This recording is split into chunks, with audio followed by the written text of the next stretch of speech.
Happy New Year's, guys. This is Carl from Monkey Mods again. I'm very sorry about the lack of updates on our channel because there's just so many things going on. But anyway, today I have a brand new blaster from James, the guy who designed and handled the manufacturing of this Kirin Type-A blaster. And I'm just going to say this first. It's only January in year 2023, and I think I've already found my best favorite blaster of the year. This is it, Kirin Type-A. Now, I think you guys have already seen a lot of updates or information about this blaster because the company has been making a lot of promotions on Facebook, on Reddit and stuff. So this uses is magazine-based blaster, and it uses the Flying Point, the Charlington shell. So this is not the Monkey Mods or Ergonomics Firefly shell, so they are not compatible. But yeah, this blaster came sort of semi-assembled. So the assembly is really easy though, just takes me about 15 minutes to put together. And this thing is an absolute joy to use, and I'm going to show you in a bit. Now, I don't really have time to make a really good and in-depth video yet, but all I can say is this is a really amazing blaster out of the box. They did include 3 springs. I just used the strongest spring they include, and it does about 210, 220 FPS each, which is amazing for a shell-based blaster. Now, I have 2 mags here, so I'm just going to show you how this blaster works.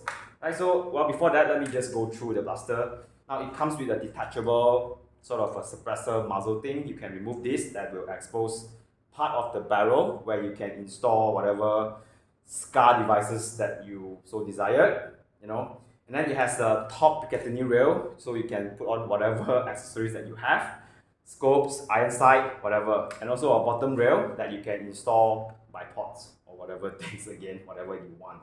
And these M-locks, I'm not really sure if they are actual M-lock specs or they are just for show. We'll find out soon. Alright, that's the front part. The middle part here is where all the good stuff is, the middle receiver. And by the way, this thing has quick detach via these 3 pins. Again, with those very funny keychain style, the ring style thing, which I don't really like, but yeah, it works. So 1, 2, 3, and then you can pop the entire this lower and then this upper apart, where you can swap the spring really easily, and you can also do some maintenance like relubing the O-rings and stuff. Really nice. I really love it compared to a certain brand new sniper-ish blaster recently. But yeah, I digress. But so you have your priming bolt here, and this bolt is actually ambidextrous in the sense that you can actually swap this to the other side if you so desire. And that goes to the, what's it called? The shell extractor mechanism as well. So if you swap the charging handle, the bolt onto the left side, then you can swap this shell extractor to this side, right? So it's pretty neat. So whichever hand that you prefer, there's an option for you to do so. Right? So to prime the blaster, simply just, I have a shell in there. Yeah. Right? So now the blaster is not primed. I'm going to pull the blaster, and it is really smooth and easy to prime this blaster, given this sort of bolt action mechanism and priming action. Usually it's harder to prime because of you only have one side of the I don't know what it's called, but if you have to pull on this side, it usually is harder to prime compared to say shotgun grip or salt. But this blaster is really easy to prime, even with the strongest spring included. So let me see, I haven't tried this, but I'm going to try and prime with my pinky, see if it works. My god, just a pinky, right? And that is the strongest spring out of the box that does 200 and 220 FPS each. And yes, that was the shell that I tested just now. The priming is so smooth, and the shell extracting is also extremely smooth. It's kind of unbelievable, right? So that is pretty much it. But of course, the lower receiver or the back part of the blaster is a bit disappointing in my opinion, because everything looks really amazing, But this grip looks a bit plain. There's no designs, but I suppose I could do some custom stipplings. But yeah, and this buttstock looks as though it is adjustable. It is not. It's actually molded into place, so you can't actually adjust it anyhow. So that's a bit of a bummer, but I can understand it because the catch and spring mechanism is most likely located around here. So they don't really have a lot of rooms to work with to make it into a adjustable buttstock, but it does come with a rubber butt pack, which is very comfortable. But the ergonomic of this blaster is excellent. It's really good. It's just nice. It's designed in a way that you can just grab it and then you can just shoulder it. You can just climb the blaster. Everything is just natural. It's really awesome. Right, now back to the magazine. Of course, this is proprietary using the 5-point shells. Now I'm going to do a few of firing demo. I'll show you guys. Right, so one thing I noticed though, before you insert the magazine, you must make sure the bolt is in the open positions. Otherwise, it can actually cause some sort of a misfeeding. The shell will actually pops out when you pull the bolt. I think I can just show you. So for example, if I close the bolt and I put the magazine in,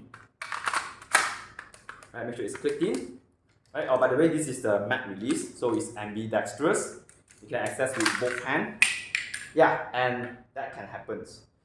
If you insert the mag with the bolt closed, and whatever you do, one of the shell will actually pops out. So yeah, try and open the bolt before you insert or remove the mag. Right, that's the best practice using this blaster. Now I'm not sure if this is a bug or not. I'm not really sure, but they may have because this is actually the first batch of the blaster, so there are some bugs here and there which I'm not really aware of. But according to James, there are some bugs and they have ironed it out in the later batch. So yeah, looking really forward to it when we stock this blaster. But anyway, let's try to fire this blaster. Right, bolt open, magazine in, and yeah, I suppose this is one of the bugs where sometimes the bolt just refuses to close and you have to take out the mag, just fiddle with the shell a bit. Right, and then, yep, yeah. Right, so with the shell chambered, we're ready to go. So let's go. I don't really have fancy targets now, but yeah, I moved them to the Monkey Mods warehouse. So yeah. Whew, that is just so satisfying. Yeah, that is so smooth.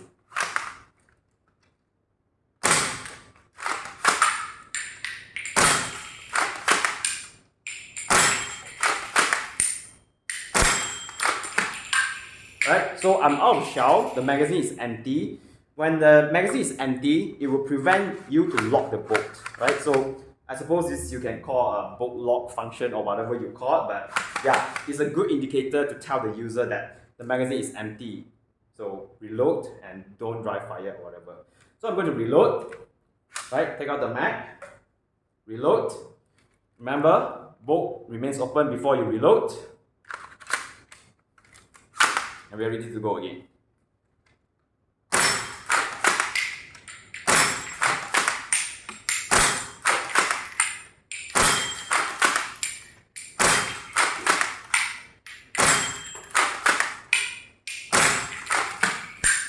Right, and we are out. Man, that is so satisfying. I can't wait to start selling this blaster to you guys, man. Guys, seriously. This is probably one of the best things happen to the shell ejecting blaster, this type of blaster in the foam flinging scene. And that's pretty much it. If you have any question regarding this blaster, leave your question in the comments. I'll get to you as soon as possible. And I'll see you guys soon. And it's probably next month or so because Chinese New Year is just coming next week. So there will be a long holiday. Right, so anyway, good to see you guys again. And I'll be happy to make more videos and I'll see you guys soon.